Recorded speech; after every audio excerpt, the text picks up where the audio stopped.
तो आज इलेक्ट्रोकेमिस्ट्री का हमारा लास्ट क्लास है, जिसके अंदर आपको मैं इलेक्ट्रोकेमिकल सेल्स इन एक्शन ऐसा कुछ हेडिंग डलवाया होगा। इलेक्ट्रोकेमिकल सेल्स इन एक्शन मतलब आपने पूरा का पूरा चैप्टर अगर मैं 2 मिनट में रिवाइज कराऊं तो पूरे चैप्टर में आपने क्या क्या पढ़ा हुआ है। आपने पूरे चैप्टर में ये पढ़ा है कि जो आपका चैप्टर है उसके अंदर first part of the chapter था, उसमें आपने क्या पढ़ा था, इलेक्ट्रोकेमिकल सेल के बारे में। इलेक्ट्रोकेमिकल सेल क्या करती थी? Chemical energy of a spontaneous reaction was converted into electrical energy। आपने सेकंड पार्ट में देखा जहां पे आपने खेरॉल्स लॉ देखा। खेरॉल्स लॉ एक्चुअली क्या था? वो लॉ था जो बता रहा था कि किस प्रकार से आपका जो मोबिलिटी है वो specific to cation and anion depend करता है। ऐसा नहीं है कि सिर्फ कैटायन के ऊपर डिपेंड कर रहा है या सिर्फ एनायन के ऊपर डिपेंड कर रहा है या पूरा का पूरा मॉलिक्यूल के ऊपर डिपेंड कर रहा है। आपको ध्यान होगा मैंने लैम्डा ऑफ NaCl या lambda of Na plus Cl minus इस तरह का पूरा शायद लेक्चर नंबर 8 था वो हमारा, 8 या 9 ऐसे कुछ था, तो एक बार उसको आप चेक कर लीजिएगा वो अपना कौन सा लेक्चर था। फिर उसके बाद आपने इलेक्ट्रोलाइटिक सेल देखा। इलेक्ट्रोलाइटिक सेल के अंदर क्या देखा आपने कि किस तरह से chemical energy electrical energy was converting a non-spontaneous reaction into a spontaneous reaction। जिसका एप्लीकेशन आपने कहां पे देखा? इसका एप्लीकेशन आपने देखा इलेक्ट्रोप्लेटिंग में। इसका एप्लीकेशन देखा आपने इलेक्ट्रोलाइटिक रिफाइनिंग में, जहां पर ऐसे ऐसे मेटल्स थे जो पहले रिड्यूस नहीं हो सकते क्योंकि ऑलमोस्ट उसकी जो रिड्यूसिंग पावर है वो खुद ही सबसे ज्यादा है। अब मेरा रिड्यूसिंग पावर बहुत अच्छा है और मैं खुद रिड्यूस होना चाहता हूं तो मेरे को कौन रिड्यूस करेगा? तो मेरे को रिड्यूस करने के लिए मेरे से अच्छा रिड्यूसिंग एजेंट चाहिए जो अवेलेबल है ही नहीं। अगर वो अवेलेबल नहीं है तो उस केस में आप क्या करते हैं, वहां पे इलेक्ट्रोलाइटिक रिडक्शन कराते हैं, इलेक्ट्रोलाइटिक रिडक्शन। और उसको क्वांटिफाई करने के लिए हमने वहां पे क्या पढ़ा था, फैराडे के लॉ को देखा था, जो कि फर्स्ट लॉ ऑफ फैराडे और सेकंड लॉ ऑफ फैराडे, इस प्रकार से हमने कुछ पढ़ा था। तो इन सारी चीजों को ध्यान में रखते हुए अब सिर्फ हम अपने फोकस को ले जा रहे हैं कि इलेक्ट्रोकेमिकल सेल इन एक्शन, यानी जब जब इलेक्ट्रोकेमिकल सेल्स बनाए जाते हैं वो जब एक्शन में होगा। एक्शन में होगा मतलब हमारी डे टू डे लाइफ में हम उसको जब यूज कर रहे होंगे तो वो किस प्रकार से यूज करते हैं, वो हम यूज करते हैं इन द फॉर्म ऑफ बैटरीज। तो हेडिंग डालिए उसके अंदर बैटरीज, राइट। ओए सोविन 10वां लेक्चर है 11वां लेक्चर? 11वां। लिखिए, हेडिंग डालिए batteries, right. Electrochemical cells in action के अंदर हेडिंग डालिए बैटरीज, लिखें। अब बैटरी का क्या मतलब होता है ये मैंने आपको पहले भी बताया। Combination of cells is known as battery, ये आपको मैंने पहले बताया। अगर नहीं भी है तो ब्रैकेट में आप लिख लीजिए, which contains one or more than one electrochemical cells। Battery bracket में लिखिए which contains one or more than one electrochemical cells connected in series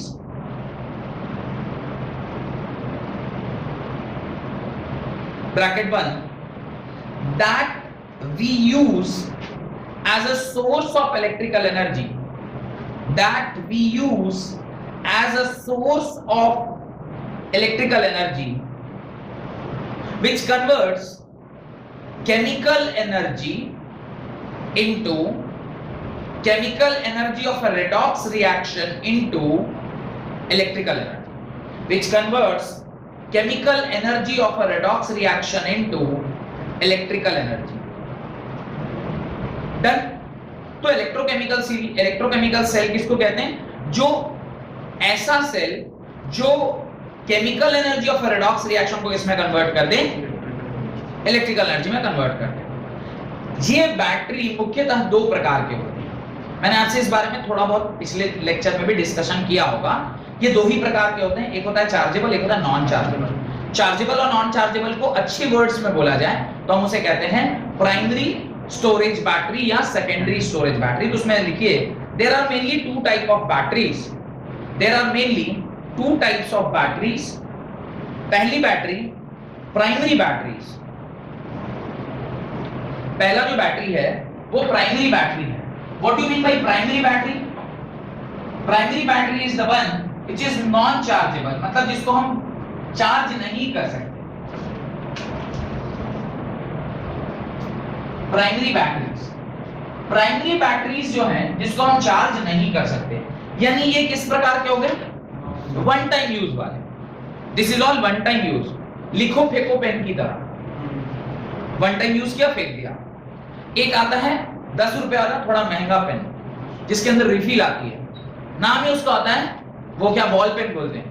at least they are also ball pen only, पर वो one time use है, हमने लिखा और फेंक दिया, इंक एक बार खत्म हुई उसका फिर रीयूज नहीं है। पर जो आप वो वाली पेन यूज करते हैं ना जिसमें आप रिफिल डाल के फिर से उसे यूज कर पाते हैं, वही क्या हो गया, सेकेंडरी बैटरी हो गई। सेकेंडरी बैटरी मतलब एक बार डिस्चार्ज हो गया, वापस आप उसको क्या कर लो, फिर से चार्ज कर लो। ठीक है, घर में भी ऐसे और एक एग्जांपल आप देखने को मिलता होगा। कौन कौन सी ऐसी चीजें हैं जो वन टाइम यूज में आती हैं? परफ्यूम, परफ्यूम का बॉटल, कभी आपने देखा नहीं, बॉटल खत्म हो गया उसके बाद लगे उसके ऊपर का ढक्कन खोल रहे हैं और एक बाजार से खरीद के लाए, उसके बाद उसमें उड़ेल के और फिर से ढक्कन लगा के यूज कर रहे हैं। वन टाइम यूज रहता है क्योंकि वो प्रेशर ओरिएंटेड है, प्रेशर उसका आप नहीं कंट्रोल कर सकते, वो वन टाइम यूज है, खत्म हुआ फेंक दीजिए। फेंकना भी नहीं होता है क्योंकि अगर फेंके और वो कहीं आग में चला गया तो वो विस्फोटक है, फटेगा क्योंकि अंदर प्रेशर है, टेम्परेचर बढ़ेगा तो बहुत ज्यादा प्रेशर को ब्लास्ट करेगा। इसलिए कभी भी परफ्यूम या डीओ का बोतल को फेंकना नहीं चाहिए, उसको डिकम्पोज करते हैं या ऐसी जगह पे डालिए जहां पे उसको आग से भेंट ना हो। उसको कभी भी आग का भेंट होगा तो फटेगा बूम कर, है ना। अब लेकिन आपने एक सेकेंडरी स्टोरेज टाइप का एक और चीज देखा होगा, आजकल उन्होंने फुच वाला हाथ कर दे, वो लाइफ बॉय हैंड वॉश फुच नहीं, और ऐसे ऐसे दवाई तो वो उसमें आजकल तो सैनिटाइजर भी वैसे वाला आ गया। इसका साक्षात एग्जांपल भी है मेरे पास, रिफिल लो, ये रिफिल वाला है, अगर खत्म हो जाएगा मैं इसका ढक्कन खोलूंगा और वापस से उसे सैनिटाइजर डाल दूंगा। बात समझ में आ रहा है? तो इस प्रकार से ये रिफिल वाला है, जिसको हम रिफिल कर ले रहे हैं वो क्या हो गया, secondary storage. Secondary storage means that can be charged again and again. Primary storage या primary battery which can not be charge, एक बार आप खरीद के लाए, यूज किए, फेंक दिए। समझ में आ गया? कंसेप्चुअल क्लैरिटी हो गई। प्राइमरी बैटरीज किसको बोलते हैं, उसको यूज आपने किया होगा, पर सिर्फ बैटरीज के केस में नहीं, मैंने कई सारे एग्जांपल बता दिए जहां पर आप इसको प्राइमरी और सेकेंडरी के रूप में डिफाइन कर सकते हैं। जो भी एग्जांपल मैंने अभी दिया, खास करके पेन का तो अच्छा ही था, इवन ये फुच वाला का भी ठीक ही है। लेकिन प्राइमरी बैटरीज, अब प्राइमरी बैटरी ब्रैकेट में लिखिएगा नॉन चार्जेबल बैटरी। अब प्राइमरी बैटरी ब्रैकेट में लिखिएगा non chargeable battery is a device in which reaction occurs only once, is a device in which reaction occurs only once, and after use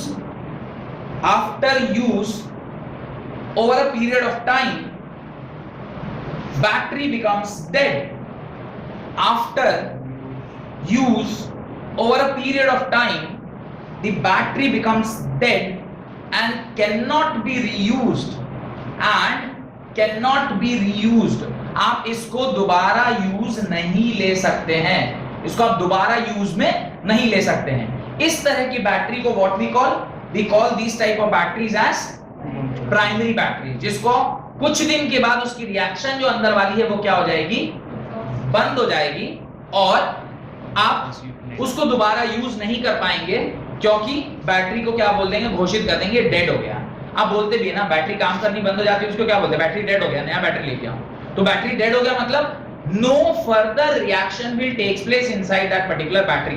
which type of reaction, the redox reaction which was taking place, और उसी के redox reaction का जो energy था, that energy was only converting into electrical energy. तो वो energy, अब reaction ही नहीं हो रही है तो उससे एनर्जी कैसे मिलेगा, और जब एनर्जी नहीं मिलेगा तो वो इलेक्ट्रिकल एनर्जी में कन्वर्ट कैसे होगा। बात समझ में आ गई?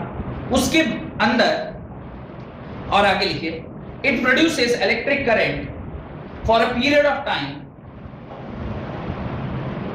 It produces electric current for a period of time and with time no more chemicals remain available. With time no more chemical remains available to take part in a reaction.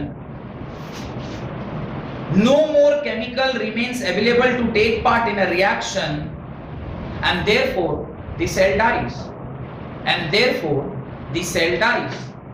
तो कुछ chemical बच ही नहीं गया होता है जो reaction में take part ले, इसलिए वो बैटरी क्या हो जाती है, खत्म हो जाती है। उसमें जो आपको पढ़ना है वो दो प्रकार की बैटरीज पढ़नी है। एक का नाम है लेक्लांचे सेल, जिसको हम लोग ड्राई सेल बोलते हैं, जो हम लोग डे टू डे यूज लेते हैं रिमोट वगैरह में, या फिर टीवी के रिमोट में, या फिर घड़ी वॉल क्लॉक में, ये सब जगह पे जो हम लोग वो पेंसिल बैटरी यूज करते हैं उसको लैग्रैंज सेल बोलते हैं, दैट इज ड्राई सेल। और एक होता है मर्क्यूरी सेल। मर्क्यूरी सेल हम लोग कहाँ यूज में लेते हैं? वॉचेस में। कौन सा? हैंड वॉच में। इसके अंदर जो एक देखा होगा आपने, वो बटन के रूप का जो एक बैटरी होता है, वो वाला जो होता है वो मर्क्यूरी सेल होता है। तो हमें प्राइमरी बैटरीज के अंदर इन्हीं दो के बारे में पढ़ना है। लिखिए पहला हेडिंग, ड्राई सेल और Lagrange cell. LEC LANCHE LEC LANCHE Lagrange cell, और इसी को हम लोग ड्राई सेल भी कहते हैं। पहले ये किस प्रकार से बनता है और क्या क्या चीजें किस प्रकार से काम आती है। मुख्यतः मैं आपको एक चीज बता देता हूं, एग्जाम में जो भी सेल आपसे पूछे आपको उसमें क्या करना है, ये सवाल जब भी आएगा 5 नंबर का आएगा। ये क्वेश्चन जब भी आएगा, थ्योरेटिकल क्वेश्चन है, 5 नंबर का आता है। अगर वो 3 नंबर का आएगा तो सिर्फ प्राइमरी पूछेगा, नहीं तो सिर्फ सेकेंडरी पूछेगा। अगर 5 नंबर में आया तो पूरा बैटरी पूछेगा।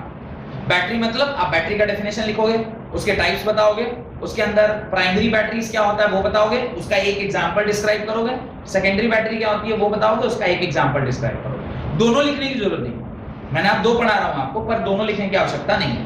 5 नंबर में आया तो इतना पूरा आपको लिखना है, ठीक है।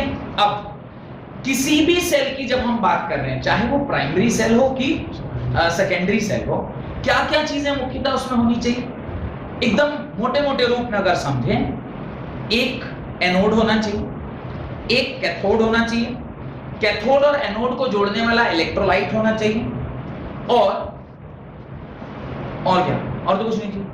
सॉल्ट ब्रिज वगैरह तो लगता नहीं है क्योंकि हम तो उसको कॉम्पैक्ट कर चुके हैं। तो मुख्यतः 3 चीजें वहां पे रहनी चाहिए, एक एनोड, एक कैथोड और बीच में इलेक्ट्रोलाइट। क्योंकि एनोड और कैथोड पॉजिटिव और नेगेटिव हो गया, और उसके बीच में जो इलेक्ट्रोलाइट है वो क्या करेगा, उस आयंस को एक जगह से दूसरी जगह ट्रांसमिट करने का काम करेगा। और अगर इतना हो गया तो यहाँ पे पोटेंशियल क्रिएट हो गया, और पोटेंशियल क्रिएट हो जाएगा तो दोनों एंड्स पे अगर पोटेंशियल बना हुआ है तो उसको जहां पे भी आप यूज करेंगे वो इलेक्ट्रिकल सोर्स की तरह काम करेगा। यहां तक कोई दिक्कत नहीं। अब लिखना स्टार्ट करिए। It consist of zinc container, Lagrange cell के अंदर लिखिए, it consist of zinc container. तो ये जिंक कंटेनर में रखा गया होता है, यानी जो आप बैटरी देखते हैं, आप कभी अगर बैटरी को डिसमेंटल करके देखें तो पहले बाहर वाला जो कवरिंग है उसको हटाइएगा। हटाने के बाद देखिएगा एक उसके अंदर एक मेटालिक लेयर मिलता है, that layer is made up of zinc, वो जिंक से बना हुआ होता है। उसके बाद उसके अंदर कुछ कार्बन के पेस्ट रहते हैं और अंदर कार्बन का रॉड रहता है। जो ऊपर का जो टिप है देखा होगा, एक बैटरी में बाहर की ओर जो निकला हुआ रहता है जिसको पॉजिटिव टर्मिनल मानते हैं, वो कार्बन का बना होता है। और carbon rod that acts as cathode, और ये जिंक का बॉडी है दैट एक्ट एज एनोड। तो फोटो तो मैं बनाऊंगा अभी, पर उससे पहले मैं चाहता हूं कि आप लिख लें, ध्यान बस इतना रखिएगा, zinc will act as anode, carbon rod will act as cathode, और बीच में कुछ इलेक्ट्रोलाइट होगा जो इन दोनों के बीच का कंडक्टिविटी चेक करेगा। लिखिए, it consist of zinc container which act as anode, the cathode is a carbon graphite rod surrounded by, the cathode is a carbon graphite rod surrounded by carbon graphite rod, carbon का graphite rod, graphite ही है ना carbon का जो conductivity दिखा सकता है। तो carbon का रॉड लिया मतलब इनडायरेक्टली आप क्या ले रहे हैं, ग्रेफाइट ले रहे हैं, क्योंकि वही कंडक्टिविटी दिखाता है। अब वो डायमंड और buckminster, fullerenes, they are the allotropes but they can not show conductivity. Only non metal which shows conductivity is graphite only. इसका स्ट्रक्चर भी हम लोगों ने डिस्कस किया होगा, खास करके सॉलिड स्टेट में मैंने आपको पढ़ाया होगा कि किस तरह से उसके लेयर्स की वजह से वो कंडक्ट करता है। तो सराउंडेड बाय, लिखें आगे, rod surrounded by a mixture of powdered magnesium dioxide and carbon black, mixture of powdered manganese, sorry magnesium नहीं, manganese dioxide and carbon, manganese dioxide and carbon, full stop. The space between the electrode, the space between the electrode is filled with moist paste of ammonium chloride and zinc chloride, ammonium chloride and zinc chloride। यहां तक कहानी अगर समझ में आ गई है तो अब जो मैं बैटरी बना रहा हूं उसको जरा आप लोग ध्यान से बनाइएगा। किस प्रकार से बैटरी बना रहा हूं वो भी देखिएगा, क्योंकि ये डायग्राम आपको बनाना आना चाहिए, क्योंकि अल्टीमेटली आपको एग्जाम में ये डायग्राम ही बनाना है। ये इस प्रकार से ये जो आपका कंटेनर हो गया, जिसको मैं जिंक का बना हुआ मान रहा हूं। कंटेनर को मैंने कैसे दिखाया है, मैंने कंटेनर को हल्का खोल दिया है ताकि ये दिख सके, आप इसके अंदर देख सकें। इस प्रकार से ये आपका कंटेनर है। थोड़ा थोड़ा 3D है डायग्राम, कोशिश करिएगा तो समझ में आ जाएगा कि किस प्रकार से ये बनाया जाता है। अब इसके अंदर यहां पर ये बीच में ये क्या रहता है, कैथोड रहता है, और जो किससे बना हुआ होता है, कार्बन का ग्रेफाइट से। ये बीच में इस तरह का एक रॉड होता है जो कार्बन के ग्रेफाइट से बनेगा। इस प्रकार से यहाँ पे हमने कार्बन का ग्रेफाइट रॉड ले लिया, और ये जो डब्बा है ये इस प्रकार से, ध्यान से देखिएगा, तो ऐसा करके पीछे से यूं ऐसा मुड़ा हुआ होगा, है ना, ये इस प्रकार से ऐसे करके मुड़ गया होगा यहाँ पर। तो यहाँ पर मैं क्या कर रहा हूँ, इसको जो ऐसे खोला है, इसके अंदर क्या भरा हुआ रहता है, पूरा का पूरा मॉइस्ट एमोनियम क्लोराइड और साथ में जिंक क्लोराइड। मॉइस्चर फॉर्म में क्यों प्रेजेंट होगा, क्योंकि अगर मॉइस्ट नहीं होगा तो वो कंडक्टिविटी कैसे दे शो करेगा। तो 3 चीजें बहुत इंपॉर्टेंट है जो मैंने आपको बताया। पहली चीज कि ये जो जिंक का कंटेनर है, this zinc container will act as anode. ये एनोड की तरह काम करेगा, और एनोड मतलब क्या होता है, negative charge. Anode is what, anode is negative charge. तो नेगेटिव चार्ज किसके साथ जुड़ा हुआ है, देखिए ये नीचे वाला जो टर्मिनल होता है ना, नीचे ध्यान है, नीचे हल्का सा वो गैप टाइप का रहता है, ये इसके साथ जुड़ा हुआ है, तो ये क्या हो गया, नेगेटिवली चार्ज हो गया। और ये जो कार्बन रॉड है या ये जो ग्रेफाइट रॉड है, ये क्या है, this carbon rod is cathode. ये कैथोड की तरह काम कर रहा है, और कैथोड जो होता है वो positive charge, that is positive charge. ये आपका पॉजिटिव चार्ज हो गया, यानी ये आपका क्या है, पॉजिटिव। इसलिए आप देखिएगा जब बैटरी को आप ध्यान से देखेंगे तो ऊपर वाला जो पार्ट होता है वो पॉजिटिव होता है, और नीचे वाला पार्ट जो होता है वो नेगेटिव होता है। जहां से वर्टिकल थोड़ा प्रोजेक्शन बाहर की ओर निकला होता है दैट इज पॉजिटिव, और जहां हल्का थोड़ा गड्ढा टाइप का रहेगा दैट इज नेगेटिव। और इसके अंदर ये जो ब्लू कलर से मैंने बनाया है, ये क्या है, this actually act as electrolyte. और इस इलेक्ट्रोलाइट में क्या क्या चीजें प्रेजेंट है, एक तो MnO2 प्लस, उसने एक बोला ना MnO2 के साथ क्या दिया है, कार्बन। ये दोनों का पेस्ट बना के ये पाउडर्ड फॉर्म में डाला, और साथ में ammonium chloride NH4Cl plus ZnCl2 ये आपने और डाला है। इन दोनों को डाल के, और ये किस प्रकार का है, मॉइस्चरस फॉर्म का है। मॉइस्चरस फॉर्म का होगा तो क्या फायदा होगा, मॉइस्चरस फॉर्म का होगा तो वो कंडक्टिविटी, इलेक्ट्रोलाइट जो है वो कंडक्ट करने में क्या करेगा, मदद करेगा। तो इस प्रकार से ये डायग्राम आपको अपनी कॉपी में बनाना है, और इवन एग्जाम में भी आपको इसी प्रकार से कोशिश करना है कि बनाएं। पता नहीं उस तरफ से कितना सुंदर दिख रहा है, पर मेरे को लग रहा है कि मैंने सुंदर बनाया। I don't know what about you, लग रहा है इधर से देख के कि ठीक ठाक बना है। कोशिश करना है एग्जाम में इसी प्रकार से अलग अलग कलम से, कि देखने में थोड़ा लगे कि हाँ बैटरी ये बनाया गया है, ऐसा ना लगे कि बैटरी के नाम पे वो डंबल उंबल बना दिया, कुछ वैसा नहीं लगना चाहिए। तो इसको जरा आराम से बनाइए, कोई दिक्कत नहीं है, इसको आप बना लीजिए। तो होप कि आप लोगों ने बना लिया होगा। इसके नीचे आप लिखें the reaction occurring at cathode and anode are. तो एनोड और कैथोड पर क्या रिएक्शन हो रही है वो भी हमें लिखना है। एट एनोड, एनोड हमारा किस तरह बिहेव कर रहा है, एनोड इज एक्टिंग एनोड हमारा जिंक है, और आप जानते हैं जिंक पर जो एनोड होता है उस पर क्या होता है, ऑक्सीडेशन होता है। ऑक्सीडेशन होगा मतलब नंबर बढ़ेगा, यानी Zn solid will convert into Zn2++ 2 electrons. तो ये किसमें कन्वर्ट होगा, Zn solid will convert into Zn2++ 2 electrons. और एट कैथोड, कैथोड पे कॉम्प्लेक्स रिएक्शन होगा, लिख दीजिए एट कैथोड, कैथोड पे जो रिएक्शन होती है वो कॉम्प्लेक्स रिएक्शन है। क्योंकि अभी आप कॉम्प्लेक्स कंपाउंड क्या होता है नहीं पढ़े हैं, या कोऑर्डिनेशन कंपाउंड क्या होता है ये नहीं पढ़े हैं, इसलिए अभी सिर्फ लिख लीजिए the moment you will read about the coordination compound, जो कि आपका मेटलर्जी के बाद में पढ़ाऊंगा इसी साल, तो यू विल आल्सो अंडरस्टैंड ये क्या हो रहा है। यहां लिखें MnO2 when react with NH4, MnO2 when react with NH4 plus 1 electron, it gives complex बनेगा MnOH, और साथ में एक कंपाउंड बन रहा है that is called as ammonia. और यहाँ पर ये ऑक्सीडाइज हो रहा है, ये क्या हो रहा है, ऑक्सीडाइज हो रहा है, ये ऑक्सीडाइज हो रहा है, और यहाँ रिडक्शन हो रहा है। होना भी चाहिए, कैथोड पे रिडक्शन होता भी है और इस पे ऑक्सीडेशन होता भी है। ये 0 से कहाँ गया +2 में, और ये +4 से कहाँ जाता है +3, ये नंबर घट रहा है। तो Mn का oxidation state is changing from +4 to +2। अब एक नया चीज मैंने वहां पे कह दिया, क्या कह दिया, ऑक्सीडेशन स्टेट।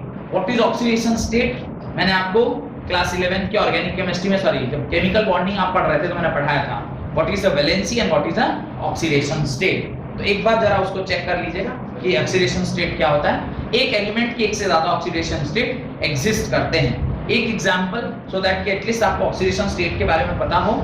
ऑक्सीजन की एक से ज्यादा ऑक्सीडेशन स्टेट होते हैं। अगर ऑक्सीजन का स्टेट -2 है तो that is oxide. If oxygen का स्टेट -1 है then it is peroxide, and if oxygen का स्टेट -½ है then it is super oxide. मैंने आपसे बताया होगा there are 3 states of oxygen, oxide, peroxide and super oxide. ये हमने बताया था आपको, अगर आपको ध्यान हो ये सारी चीजें पढ़ाई हुई है। उसके नीचे लिख लीजिए ये दोनों रिएक्शन लिख लीजिएगा, और उसके नीचे लिखिए the cell has a potential of about 1.5 volt. ये मैंने आपसे पहले भी कहा होगा कि सेल का पोटेंशियल, जो हम लोग बैटरी यूज करते हैं अपने डे टू डे लाइफ में, उसका पोटेंशियल कितना होता है, 1.5 वोल्ट के बराबर होता है। डन। और इसको कहाँ यूज करते हैं, it is commonly used, next point लिखिए, it is commonly used in transistors, clocks, remotes, etc. It is commonly used in transistors, clocks, remotes, etc. Transistor थोड़ा सा आपके लिए डिफिकल्ट वर्ड हो सकता है। पुराने जमाने के लोगों के लिए ट्रांजिस्टर डिफिकल्ट नहीं होता था, पर आपके लिए हो सकता है थोड़ा डिफिकल्ट हो। रेडियो को ही ट्रांजिस्टर बोलते हैं। रेडियो इस ट्रांजिस्टर होंगे। ट्रांजिस्टर का क्या होता है, कहीं से आए हुए सिग्नल को पकड़ना और फिर उसे ट्रांसमिट करना, तो वो ट्रांजिस्टर की तरह ही काम करता है। तो ठीक है, पढ़ेंगे सेमीकंडक्टर में इसी साल पढ़ेंगे। ये आपने लैग्रांजे सेल पहला पढ़ लिया। सेकंड लिखिए मर्क्यूरी सेल। मर्क्यूरी सेल ये मैं मिटा रहा हूं, and now you have to draw mercury cell. Mercury cell भी क्या होता है, प्राइमरी सेल ही होता है, जिसके अंदर एक बार अगर आपकी घड़ी, ये जो हैंड क्लॉक है या हैंड वॉच है, इसकी घड़ी अगर एक बार आपकी बंद हो गई, तो बैटरी अगर खत्म हो गई है तो फिर आपको नई बैटरी वहां पे लगानी पड़ती है। लिखें it consist of zinc mercury amalgam as anode. Zinc mercury amalgam as anode, full stop. वहां पर 2 वर्ड है, zinc mercury amalgam. What do mean by amalgam, ये वर्ड आपको पता होना चाहिए कि अमलगम हम किसे कहते हैं। याद रखिएगा, एलॉय वर्ड का नाम सुने। What is alloy, mixture of metals and non metals to change the property of that particular metal in order to get some desired property, that is alloy. Alloy formation इसीलिए हुआ। और alloy अगर specifically mercury का हो, mercury के alloy को हम क्या बोलते हैं, एमलगम बोलते हैं। तो यहां जिंक और मर्क्यूरी का मिलन हुआ, मिलन in the form of combination, या उसको आपने एलॉय बनाया, that is only called as amalgam. तो it consist of zinc mercury amalgam as anode, full stop.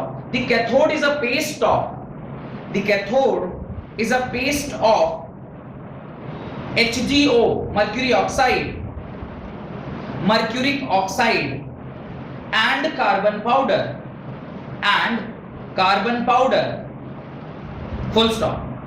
The electrolyte consists of a mixture of KOH and ZNO.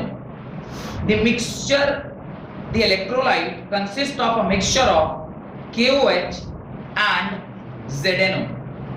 तो इस प्रकार से आपको अभी मैं ये बनाकर दिखाता हूं कि कैसे मर्क्यूरी सेल बनता है. ध्यान से देखिएगा कैसे बनाया गया है, तो आसानी से ड्राइंग कर पाएंगे. ये मैंने ऐसा ये टॉप व्यू दिखाया है, ये टॉप व्यू है. टॉप व्यू मतलब ऐसे ऐसे नहीं, पिज्जा वगैरह या केक काट लेते हैं तो केक काटने के बाद कैसा रहता है, ऐसे रहता है ना, वैसे ही कुछ बनाया है. ठीक है, इस प्रकार से थोड़ा सा मैं इधर बढ़ा रहा हूँ ताकि इसका 3D थोड़ा सा बन सके. ये ऐसे ये साइड हो गया और ये भी इधर से इस प्रकार से ये ऐसा साइड हो गया. ये बैटरी गोल बटन वाली है, उसमें से एक ना स्लाइस काट ली. स्लाइस काटने का रीजन ये था ताकि आपको मैं दिखा सकूं कि कहां पर क्या प्रेजेंट है. बीच में होता है सेपरेटर, ये जो अभी मैं बना रहा हूं इसे क्या बोलते हैं, सेपरेटर बोलते हैं. इस सेपरेटर के अंदर यहाँ पे अलग अलग बैंड्स बने हुए होते हैं और इस प्रकार से ये ऐसा बना हुआ है. और यहाँ ध्यान दीजिए ऊपर जो ये वाला है इसमें एनोड प्रेजेंट होता है. ये जो ऊपर है इसमें क्या प्रेजेंट होता है, एनोड प्रेजेंट होता है, इसमें एनोड प्रेजेंट है. और नीचे वाला जो है उसके अंदर क्या प्रेजेंट है, उसके अंदर कैथोड प्रेजेंट है. ये कैथोड है. अब एनोड और कैथोड क्या है, ये शायद मैंने आपको पहले से ही बता रखा है कि एनोड और कैथोड क्या चीजें हैं, ये मैंने आपको पहले से बता रखा है. ये बीच में क्या है, ये सेपरेटर है, दिस इज सेपरेटर. ये इन दोनों को क्या कर रहा है, सेपरेट कर रहा है, ये इन दोनों को सेपरेट कर रहा है. ठीक है, तो लिखते जाइए और साथ साथ बनाते भी जाइए. Right, this is anode. ये जो मैंने ब्लू से डिनोट किया है, दिस इज एनोड. और एनोड क्या है, जिंक प्लस Hg का एलॉय है.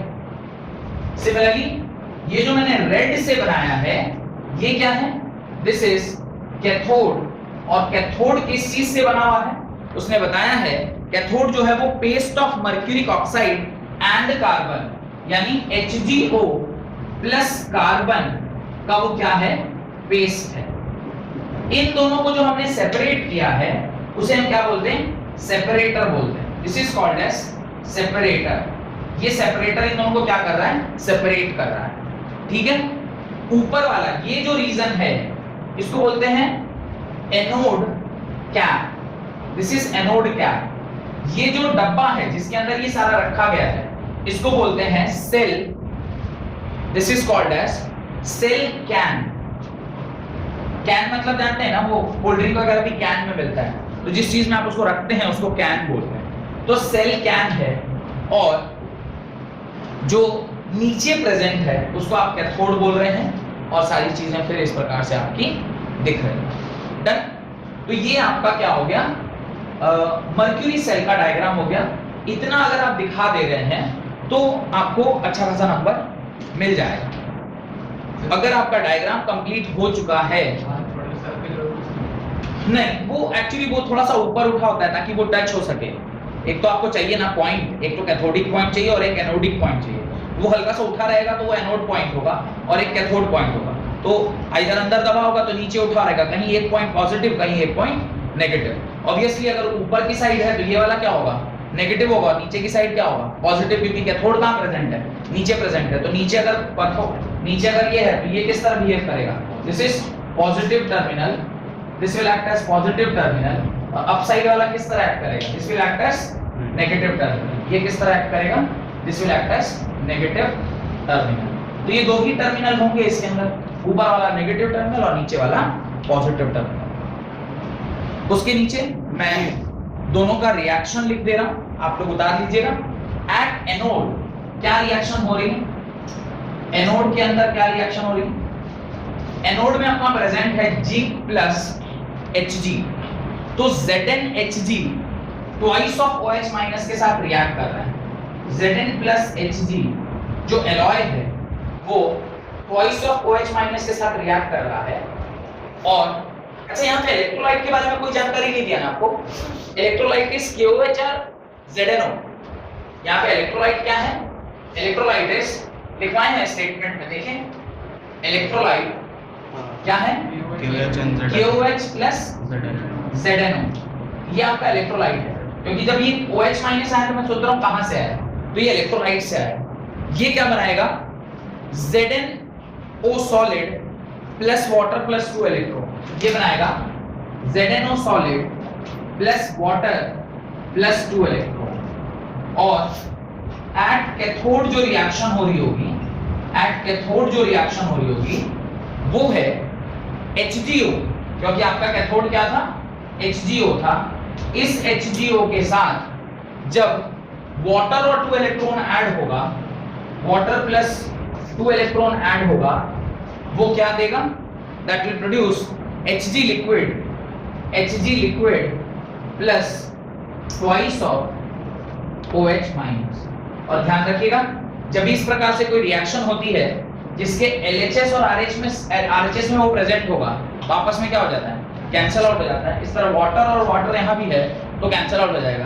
तो इसका ये रीजन है कि अंदर में पानी प्रोड्यूस तो हुआ था पर वो पानी आपस में क्या हो गया, कैंसिल आउट हो गया। डन। इस पूरे कहानी को लिख लेने के बाद और ये जो डायग्राम आपने बना लिया होगा, इन दोनों लाइनें जो रिएक्शन लिखाई गई हैं उसको लिखने के बाद आपको लिखना चाहिए the reducing agent is zinc and the oxidizing agent is mercuric oxide. The reducing agent is zinc and the oxidizing agent is mercuric oxide. Mercuric oxide. Done. Next point. The potential of mercury cell is approximately equal to 1.35 volt.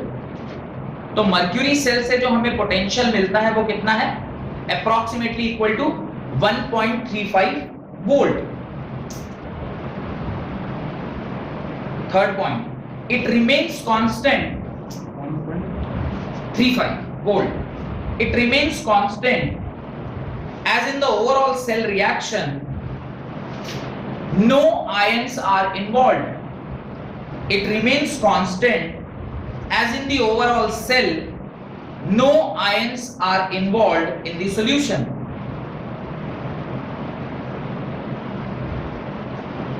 Full stop. Last point. It is used in low current devices. It is used in low current devices. Low current devices के एक आध नाम बताइए। एक तो आपका ये hand clock या हैंड वॉच, एक होता है हियरिंग एड, कान में जो आला लगा के जो है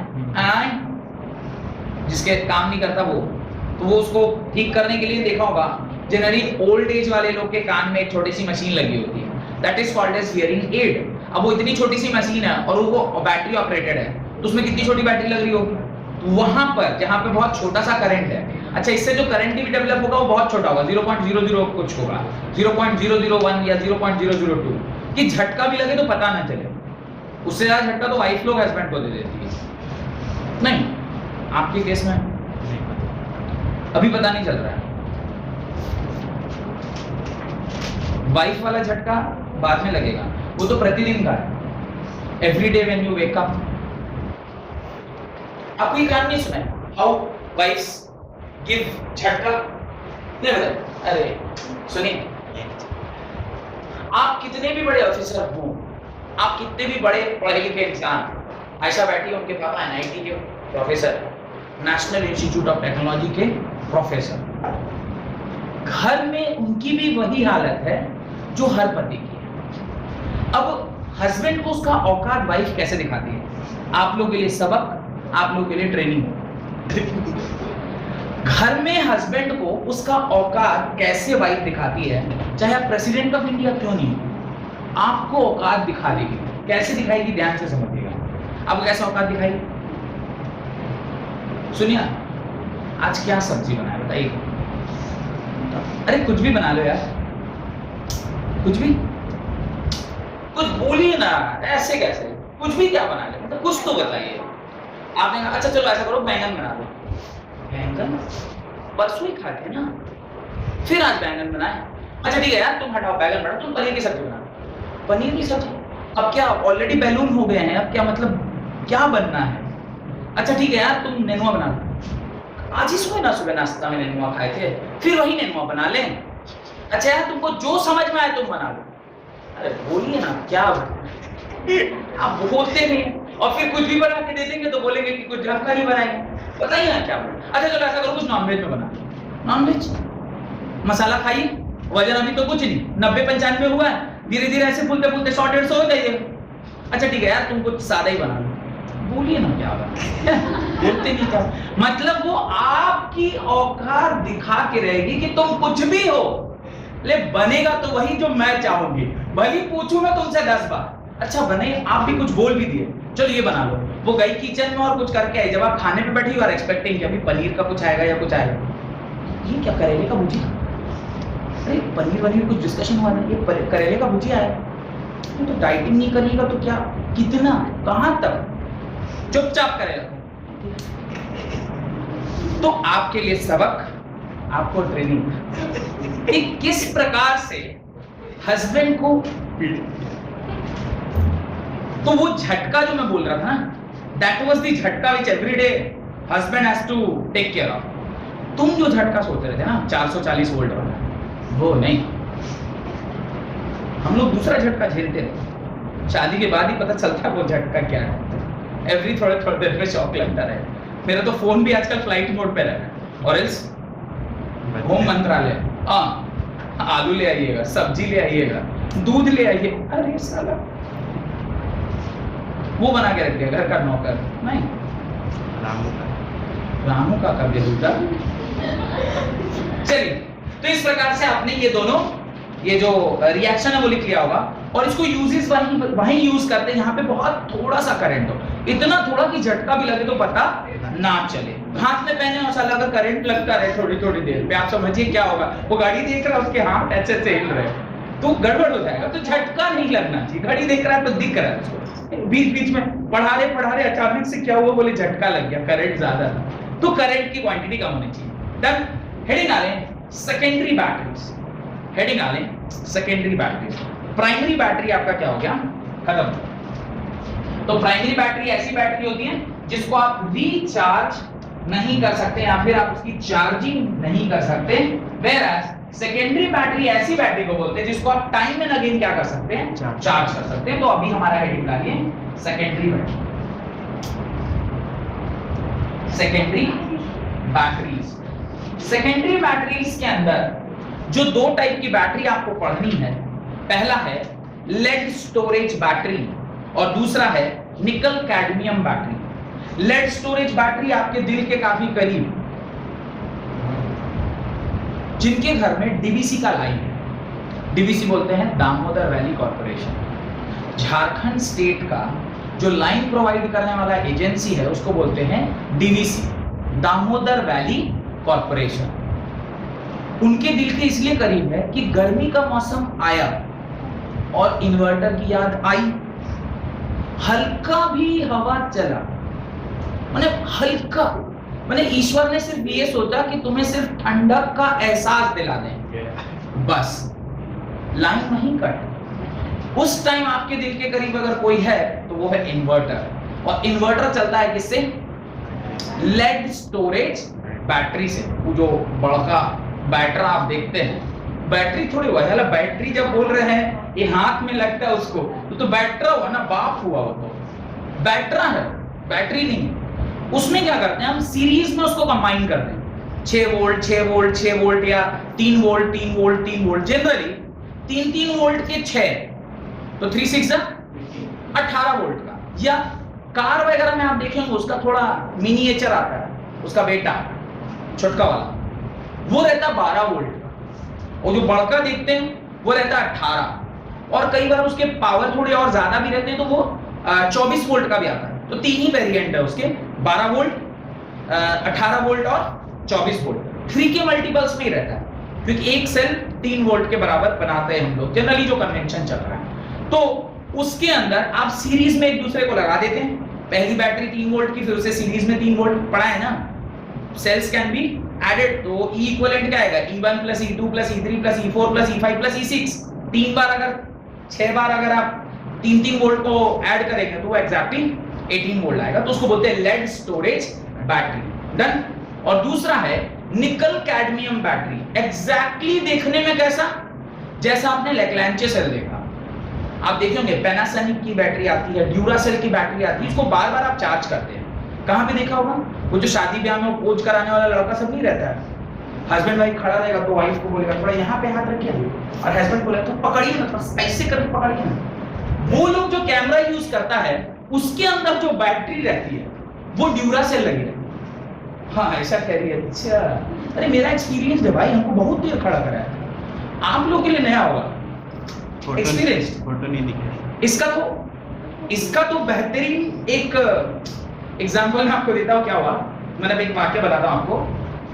मैं गया देवघर, शादी के बाद जनरली लोग एक दूसरे मैंने बोलते हैं हस्बैंड वाइफ को घूमने उमने भेजते हैं घर से, गरीब आदमी देवघर ही गए, भोला बाबा का दर्शन करने।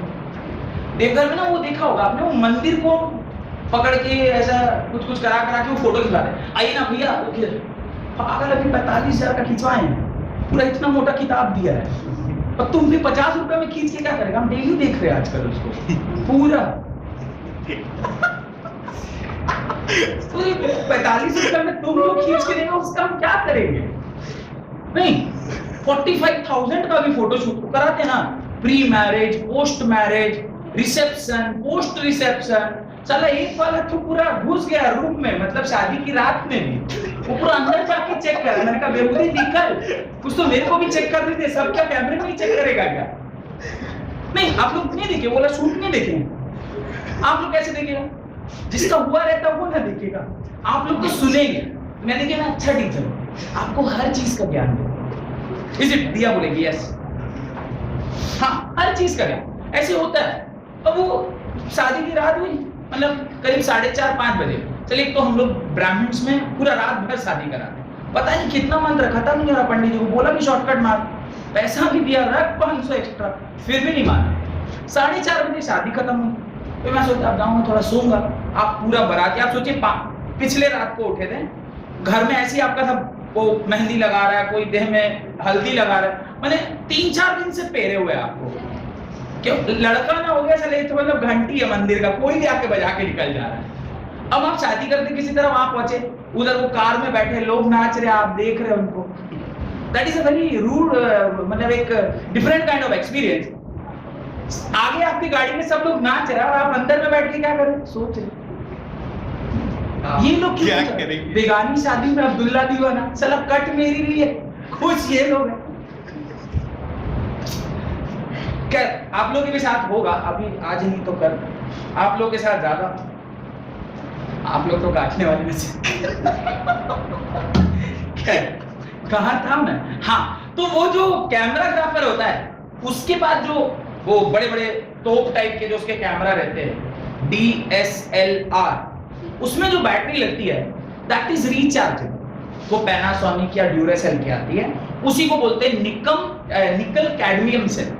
तो हमें सिलेबस में क्या पढ़ना है, 2 पढ़ना है,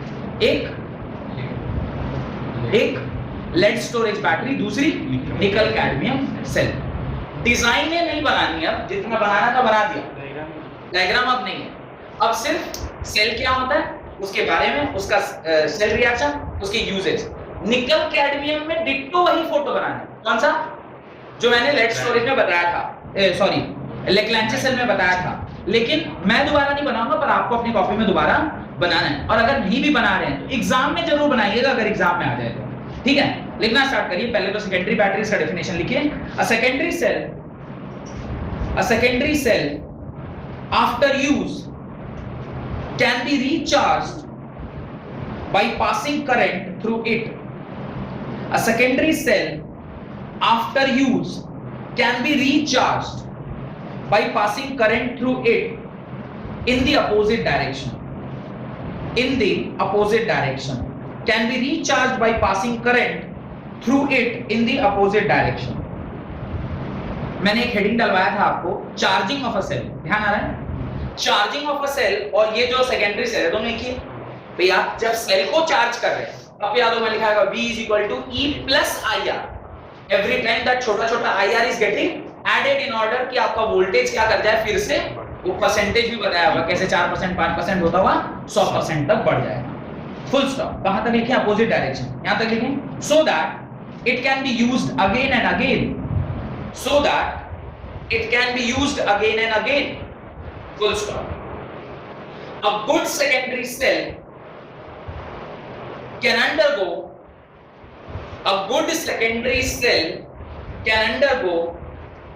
large number of charging and discharging cycle. A good secondary cell can undergo a large number of charging and discharging cycle. Charging and discharging cycle समझ रहे हैं? टाइम एंड अगेन, जब ज्यादा से ज्यादा बार आप कैसा कर सकें। महंगा सेल वही है जो जितनी ज्यादा बार, इसलिए देखिएगा जैसे जैसे बैटरी की क्या सम एमएच और समथिंग बढ़ती है वैसे वैसे उसका दाम बढ़ता जाता है। रीजन क्या है? MH is some milli ampere hour, how many times like cycle you can create in charging and discharging. मैं एक दिन शायद इसके बारे में भी आपसे जिक्र कर रहा था। खैर, हेडिंग डालिए lead storage battery. Lead storage battery लिखिए, it consist of lead anode, it consist of lead anode and a grid of lead packed with lead dioxide as cathode. It consist of lead, LEAD, lead anode and a grid of lead packed with lead dioxide as cathode. lead और lead dioxide, तो ये grid of lead packed with lead dioxide as cathode.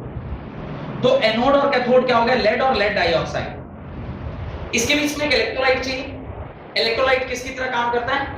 यहां पर H2SO4 sulphuric acid लिखे, और 38% solution of sulphuric acid act as electrolyte. ये statement लिखने के बाद मुझे एक पिक्चर याद आ रही, गंगा जल। क्या बात, कनेक्शन पूरा बैठा हुआ है। गंगा जल, हैव यू सीन गंगा जल? प्रकाश झा प्रोडक्शन, अगेन प्रकाश झा हमारे स्कूल के सीनियर, उनकी मूवी ना देखो ऐसा तो संभव नहीं है। उसमें वो जो सुना होगा आपने, या एक काफी पॉपुलर भी हुई वो लेडी जिसके ऊपर वो तेजाब फेंक दिया गया था और उसके ऊपर पिक्चर भी बनी थी, दीपिका पादुकोण को, दीपिका छपाक। दैट छपाक में जो एसिड अटैक या एसिड फेंका गया, वो एसिड बाजार में जो मिलता है वो किस काम में मिलता है? जनरली भी यूज दैट एसिड जो आप खरीदने जाते हैं वो यही बोल के खरीदते हैं कि बैटरी में मुझे इलेक्ट्रोलाइट ऐड करना है, या फिर आप डिस्टिल्ड वाटर जो खरीदने जाते हैं, डिस्टिल्ड वाटर भी हम डालते हैं इन ऑर्डर कि वो बताएंगे डिस्टिल्ड वाटर का क्या काम। तो वो जो तेजाब है, तेजाब मींस एसिड, वो एसिड गंगा जल की तरह एक्ट कर रहा था उस पूरे गंगा जल की पिक्चर में। तो 38% सॉल्यूशन, 38% सॉल्यूशन मतलब आउट ऑफ 100% 38% बाय वॉल्यूम क्या रहेगा? H2SO4 रहेगा, और बाकी क्या रहेगा? पानी रहेगा। अब मेरे मन में एक डाउट आना चाहिए कि सर ये डिस्टिल्ड वाटर क्या काम आएगा और पानी क्यों नहीं डाल रहे हैं, एक्वस सॉल्यूशन क्यों नहीं ले? अगर आप एक्वस सॉल्यूशन लोगे तो उसमें H2O के अलावा बहुत सारे मिनरल्स भी होते हैं पानी में। पानी जो हम लोग निकालते हैं जमीन के अंदर से, अगर डायरेक्टली उसी को डाल दिया जाए उसमें बहुत सारे मिनरल्स होते हैं। उन मिनरल्स को हटाकर जो सिर्फ H2O मिलता है हमें बिना मिनरल का, नो मिनरल्स इन दैट, उसको ही क्या बोलते हैं? Distilled water. Because by the process of distillation आपने उसका प्यूरिफिकेशन कर दिया, सारे मेटल्स को क्या कर दिया? एक्सट्रैक्ट कर दिया, और सिर्फ ओनली वाटर H2O उसको आप उसमें ऐड करते हैं और क्या बनाते हैं?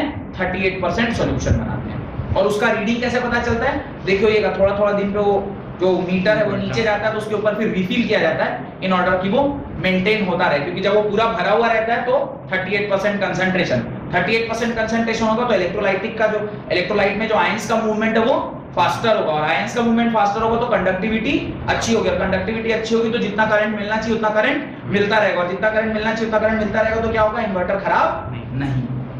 तो इसलिए बोलते हैं हर कुछ दिन पे चेक करते रहिएगा कि डिस्टिल वाटर नीचे है ऊपर है। अगर नीचे चला गया, वो देखा आजकल सिंबॉलिक वो देते हैं रेड कलर का, वो नीचे जैसे ही आता है तो उस पे पापा बोलते होंगे या घर में जो मेल मेंबर होते होंगे, जनरली लड़के होते नहीं देते ऐसा काम करने को कि जाओ डिस्टिल वाटर भर लेना, नहीं देते, पर भर सकते हैं, ऐसा कुछ नहीं, कोई क्या क्या है इसमें, डिस्टिल वाटर भी आप भी भर सकते हैं, तो डिस्टिल वाटर भरते रहना चाहिए इन्वर्टर। बात समझ में आ गई?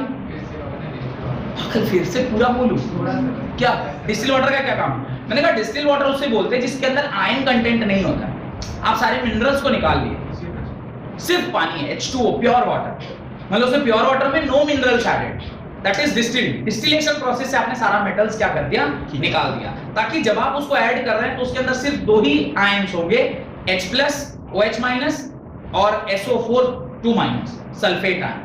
इसके अलावा कोई चौथा आयन नहीं होगा। अगर सोडियम रहता तो सोडियम आयन भी हो जाता, अगर पोटेशियम रहता तो पोटेशियम आयन भी हो जाता, तो वो सब आयन तो अननेसेसरली वहां पे कंडक्टिविटी को रिड्यूस करेंगे। बात समझ में आ गई? लेकिन when the battery is in discharging, when the battery is in use or discharging happens, when the battery is in use or discharging taking place at anode, क्या रिएक्शन होती है लिख लीजिए, at anode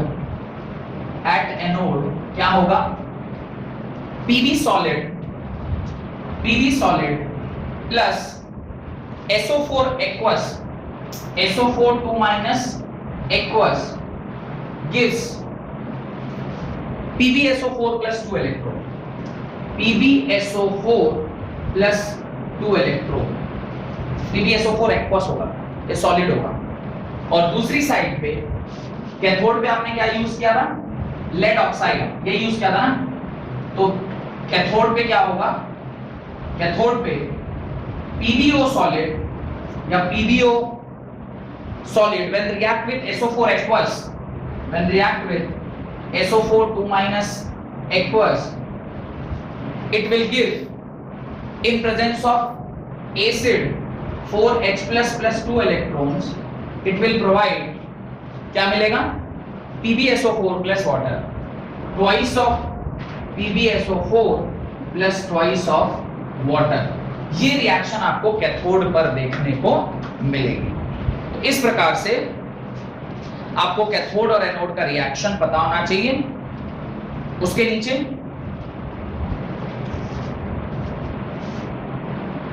देखिए पॉइंट डालकर, during charging, ये reaction कब हो रही है, डिस्चार्जिंग के दरमियान। डिस्चार्जिंग मतलब this cell is in use, अब आप क्या कर रहे हैं, उसको चार्ज कर रहे हैं। During charging current is passed through the terminal from the external source. During charging the current is passed through the terminal from external source. During charging current is passed through the terminal from external source। मेरा एक छोटा सा doubt ये है कि sir ये अगर battery है तो ये AC सोर्स होगा कि DC सोर्स होगा? अगर ये इलेक्ट्रोकेमिकल सेल है तो ये AC सोर्स है कि DC सोर्स है? ये DC सोर्स है। हमारा पंखा, लाइट, फैन, बिजली चल किस पे रहा है, AC सोर्स।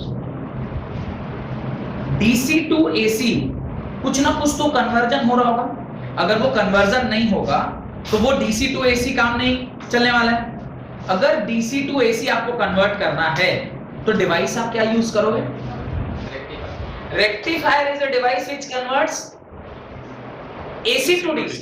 मेरे को कन्वर्ट करना from DC to AC। The device which is used to convert DC to AC is known as inverter.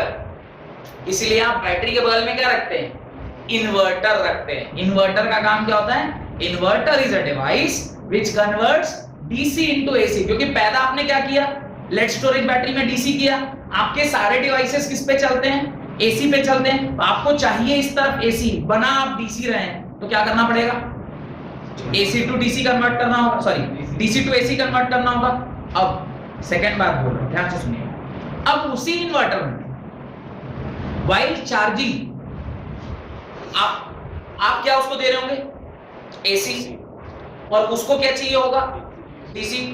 तो अब जब करंट उसमें आप डीसी पास कराना चाहते हैं यानी यूनिडायरेक्शनल करंट चाहते हैं, आपको क्या करना होगा, वहां पे रेक्टिफायर यूज करना होगा। यानी इन्वर्टर के अंदर while discharging it will act as inverter जो कन्वर्ट करेगा डीसी टू एसी, और while charging it will act as rectifier, और रेक्टिफायर भी उसमें लगा होगा ताकि वो किसको किसमें कन्वर्ट करे, एसी टू डीसी कन्वर्ट करे। इसीलिए वो इतना बड़ा डब्बा, उसमें एक ट्रांसफार्मर भी होता है, क्योंकि ट्रांसफार्मर अगर स्टेप अप स्टेप डाउन भी करता है। अब आप बोलेंगे sir step up step down का वहां क्या काम है, आपने पैदा किया 18 वोल्ट, आपका अप्लायंसेस चलता है 220 पे, आपने कितना पैदा किया 18 वोल्ट, आपका अप्लायंस चलता है 220, अब 18 को 220 पे लेने के लिए स्टेप अप ट्रांसफार्मर लगेगा ऑब्वियसली। यानी इन्वर्टर के अंदर क्या क्या है, एक तो ऐसा कोई डिवाइस लगा है जो डीसी को एसी में बदले, और while converting DC to AC उसको वोल्टेज को भी क्या करना है, ऊपर ले जाना है। तो 12 वोल्ट को किसमें ले जाएगा, 220 में, तब ना ये बनेगा। इसका स्पेसिफिकेशन क्या होता है, इसका स्पेसिफिकेशन होता है जो भी फलाना एम्पेयर पे काम करेगा, फलाने वोल्ट का फैन है और फलाना वाट कंज्यूम करेगा, और ये 220 वोल्ट पे ही चलेगा। 220 वोल्ट क्योंकि हमारा सप्लाई जो आता है वो 220 का आता है। आप प्रोड्यूस करें 18 वोल्ट, आपको स्टेप अप ट्रांसफार्मर लेना होगा। लेकिन जब आप इसी में चार्जिंग कर रहे हैं उस टाइम पे आपके पास क्या प्रेजेंट है, 220, क्योंकि इलेक्ट्रिसिटी आपको कहां से मिल रही है, 220 पे। बैटरी चार्ज होगा 18 वोल्ट पे। नाउ स्टेप डाउन ट्रांसफार्मर, तो वो जो इतना बड़ा मशीन उसके बगल में रखा होता है उसमें कितना फंक्शन है, देखिए उसके अंदर कितना सारा फंक्शन है।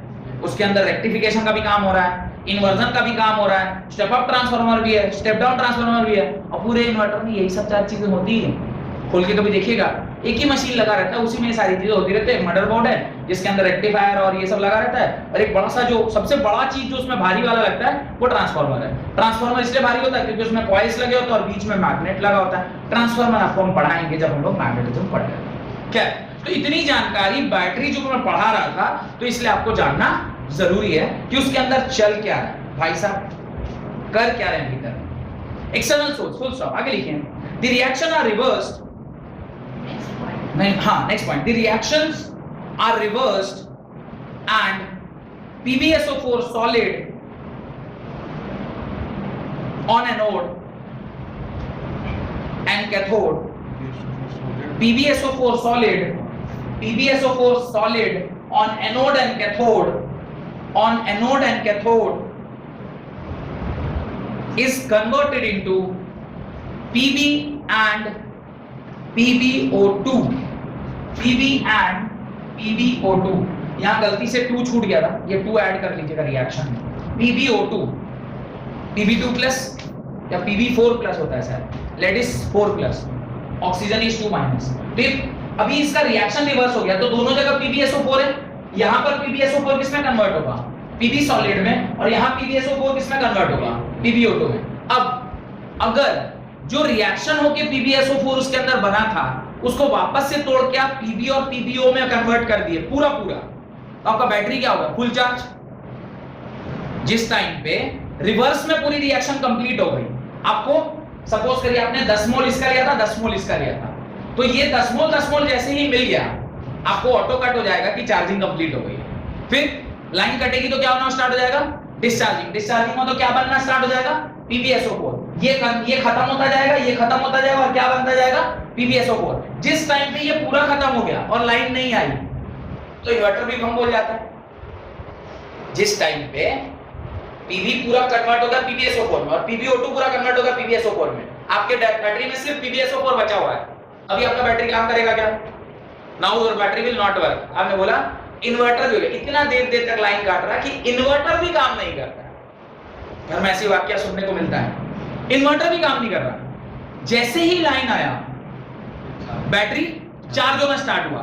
चार्ज होना स्टार्ट हुआ मतलब आपने जबरदस्ती करंट दिया ताकि PbSO4 ब्रेकडाउन हो Pb और PbO2 में। जैसे जैसे इसकी मात्रा वापस से फिर से पूरी भर गई, आपका बैटरी फुल चार्ज, फिर से वो काम करना चालू। रिवर्सिबल रिएक्शन है, इधर से उधर ले जाइए स्पॉन्टेनियस, उधर से इधर ले जाइए नॉन स्पॉन्टेनियस। इलेक्ट्रिसिटी देके उसको नॉन स्पॉन्टेनियस को स्पॉन्टेनियस बना के रेडी कर लीजिए, फिर जब लाइन कटेगा वो स्पॉन्टेनियसली उधर चला जाएगा। ये कार्यक्रम चलता रहता है कब तक, जितने दिन बैटरी की लाइफ है। एक टाइम तो ऐसा होगा कि ये प्रोसेस होते होते भी इक्विलिब्रियम आ गया, no more reaction taking place, क्या बोलते हैं बैटरी अब पुरानी हो गई है, अब इसको बदल लीजिए। देन आफ्टर 5 और 6 इयर्स आप उस बैटरी को लेके जाते हैं, उसको देते और नई बैटरी लेकर आते, फिर से आपका घर पूरा चकमक चकमक करने लग जाता है। समझ में आ गया? हेडिंग डालें निकल कैडमियम बैटरी, हेडिंग डालें निकल कैडमियम बैटरी। ये आज की क्लास का आखिरी बैटरी है जो आपको पढ़ना है, right. It consist of cadmium anode, it consist of cadmium anode, cadmium anode. पिछले वाले में क्या था, इसको किसके साथ कंपेयर करना है, ध्यान दीजिए, इसको कंपेयर करना है ड्राई सेल के साथ। तो ड्राई सेल का डायग्राम देखिए, उसका बॉडी क्या चीज से बना हुआ था, जिंक से बना हुआ था। अभी जिंक के जगह पर क्या यूज कर रहे हैं, कैडमियम यूज कर रहे हैं। डन, आगे लिखिए, and the metal grid containing NiO2 as cathode and the metal grid containing NiO2 as cathode। तो NiO2 निकल किसकी तरह काम कर रहा है, कैथोड की तरह काम कर रहा है, full stop. KOH solution act as electrolyte, KOH solution act as electrolyte। और इसके नीचे डायरेक्टली ओवरऑल सेल रिएक्शन लिखिए। The overall cell reaction is cadmium solid when react with 2 times nickel hydroxide, cadmium solid when react with 2 times nickel hydroxide, 2 times nickel hydroxide, ये 3 होगा।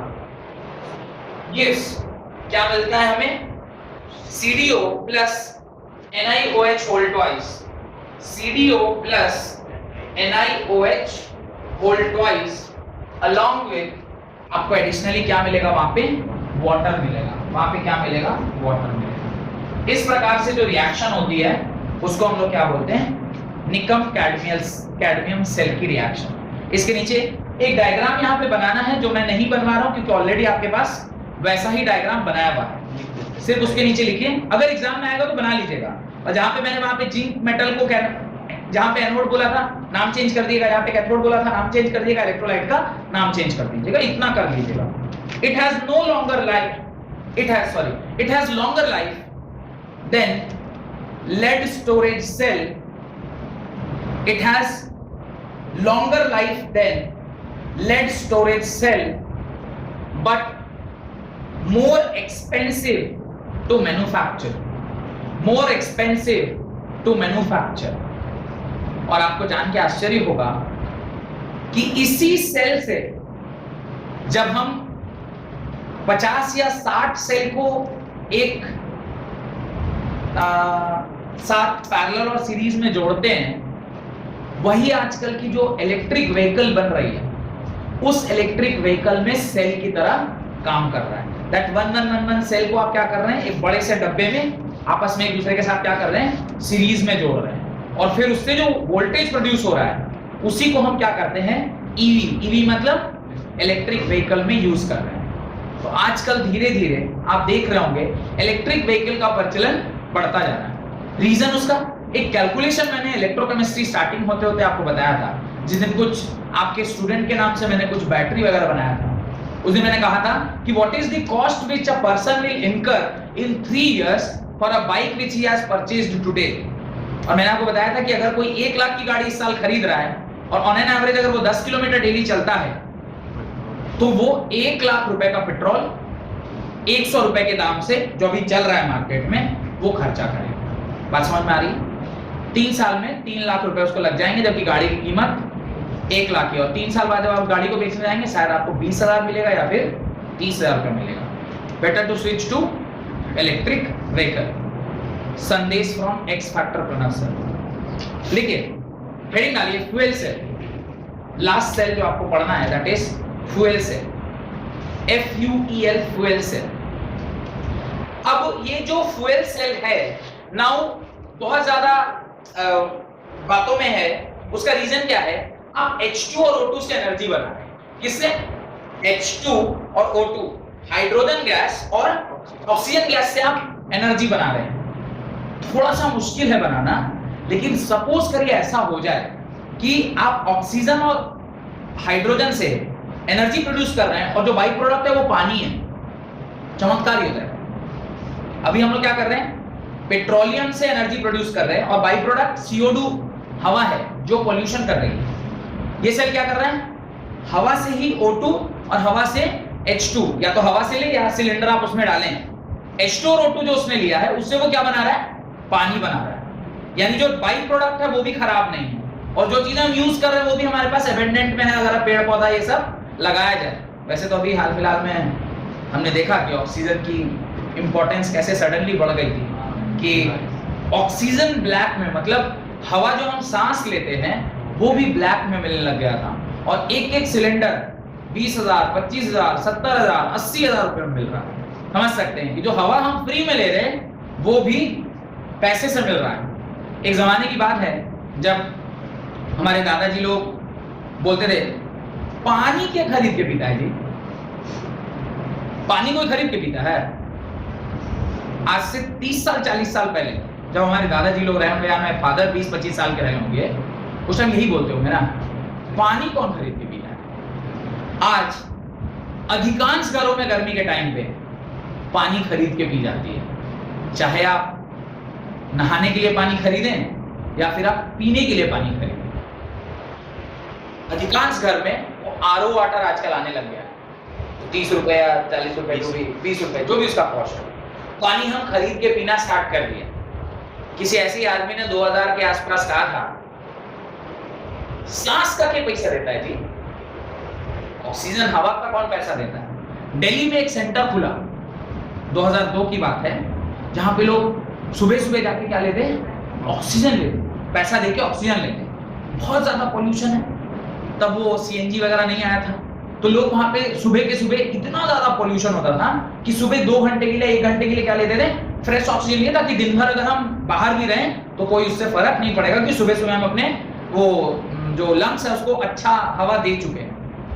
आज आलम यह है कि अगर पेड़ ना रोपा जाए तो दिन दूर नहीं है कि हमें भी ऑक्सीजन हर घर में अब सिलेंडर रखना पड़ जाएगा सांस लेने के लिए। 2040 तक ऐसा अनुमान लगाया जा रहा है कि अगर पेड़ न रोपा जाए तो धीरे धीरे ऑक्सीजन की कमी, और आबादी जिस रेट से बढ़ रही है, पेड़ जिस रेट से कट रहा है, ऑक्सीजन की कमी होना तय है। तो अपने बर्थडे पर एक प्रण लीजिए कि हर जन्मदिन पे एक पेड़ जरूर लगाएंगे।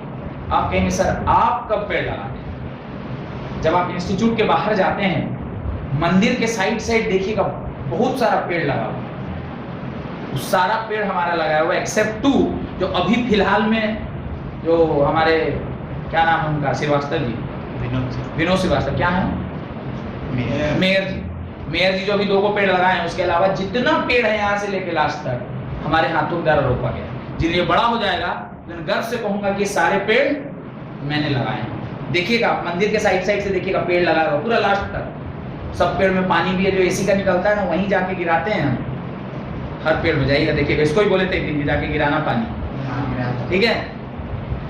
तो आप लोगों को भी बर्थडे के दिन क्या लेना है, प्रण लेना है कि एक पेड़ जरूर लगाइए। अब आप कहें सर कहाँ लगाए, कहीं लगा दीजिए, जहां खाली जगह लगी लगा दीजिए, उसको थोड़ा सेवा बाड़ी करके इतना बड़ा कर दीजिए कि उसके बाद वो सेल्फ सस्टेनिंग हो जाएगा, फिर वो लग जाएगा। खाली जगह देख के किसी के प्लॉट में लगाइएगा तो मार को करेगा, और किसी के घर में बोले नहीं आपके छत पर लगाएंगे मार खाइएगा, वैसा नहीं। खाली जगह देख के, देख रहे हैं जंगल झाड़ है, सरकारी जमीन है, लगा दीजिए। सरकार के जमीन में पेड़ तो उगता ही रहता है, कोई दिक्कत नहीं है, लगा दीजिए, कोई फर्क नहीं पड़ता। लिखिए fuel cell, it is a galvanic cell in which chemical energy from combustion of fuel, it is a galvanic cell in which chemical energy from combustion of fuel is converted into electrical energy. It is a galvanic cell in which chemical energy from combustion of fuels is converted into electrical energy. Full stop. In this type of galvanic cell, reactants are continuously feed to.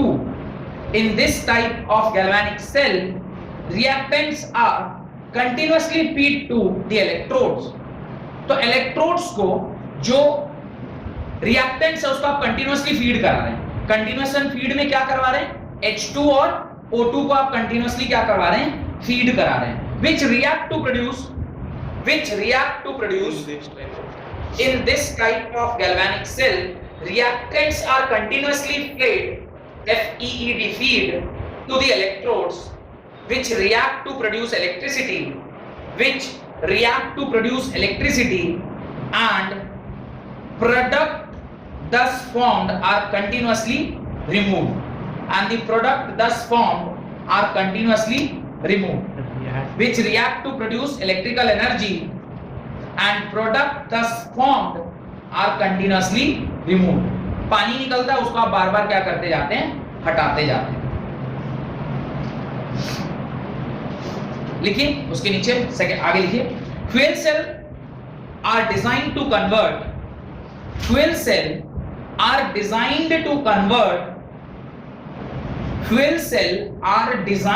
convert the energy of combustion of fuels like fuel cells are designed to convert the energy of combustion of fuels like hydrogen, methane, methanol, like hydrogen, methane, methanol directly into electrical energy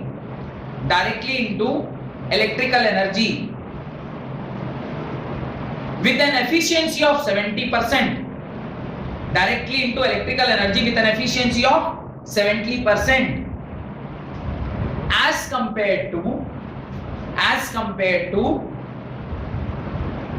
thermal power plant. Thermal power plant क्या होता है? जहां पर आप कोल को जलाकर energy बनाते हैं। Thermal power plant having efficiency of 40%। तो फ्यूल सेल की एफिशिएंसी कितनी है? 70% है, whereas thermal power plant की एफिशिएंसी कितनी है? मात्र 40%।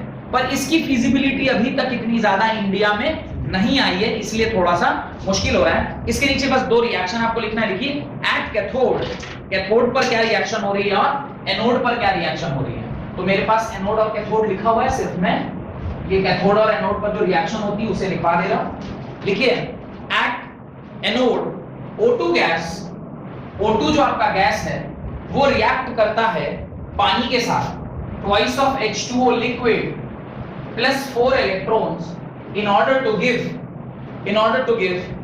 4OH minus aqueous। और कैथोड पे जो रिएक्शन हो रही है वो है twice of H2 gas when react with 4 times OH minus aqueous, it gives, ये आपको क्या देता है? 4 times water plus 4 electrode। इस प्रकार से आपको जो कोई भी सेल पूछा जाए उसमें क्या क्या लिखना है? सेल कैसा है मतलब 3 बातें होनी चाहिए उसके अंदर। एक, एनोड क्या चीज से बना है, दूसरा कैथोड क्या चीज से बना है, और इलेक्ट्रोलाइट क्या है। ये 3 बातें लिख दिए। उसके बाद अगर उसका डायग्राम है तो वो बना दीजिए। उसके नीचे कैथोड और एनोड की रिएक्शन लिख दीजिए और उसके नीचे उसका यूजेस कि क्या है। और 5 नंबर में अगर सवाल आया तो पहले बैटरी क्या होती है, प्राइमरी बैटरी, सेकेंडरी बैटरी किसे कहते हैं, प्राइमरी बैटरी का क्या एग्जांपल है, सेकेंडरी बैटरी का क्या एग्जांपल है, और जो एक सेल के अंदर मैंने जो जानकारी आपको देने के लिए बताया है उसको पूरा दे देना है। इससे आपका ये जो इलेक्ट्रोकेमिस्ट्री का चैप्टर है वो समाप्त हुआ। अगली क्लास में केमिकल काइनेटिक्स चैप्टर स्टार्ट करेंगे। तब तक के लिए बहुत बहुत धन्यवाद।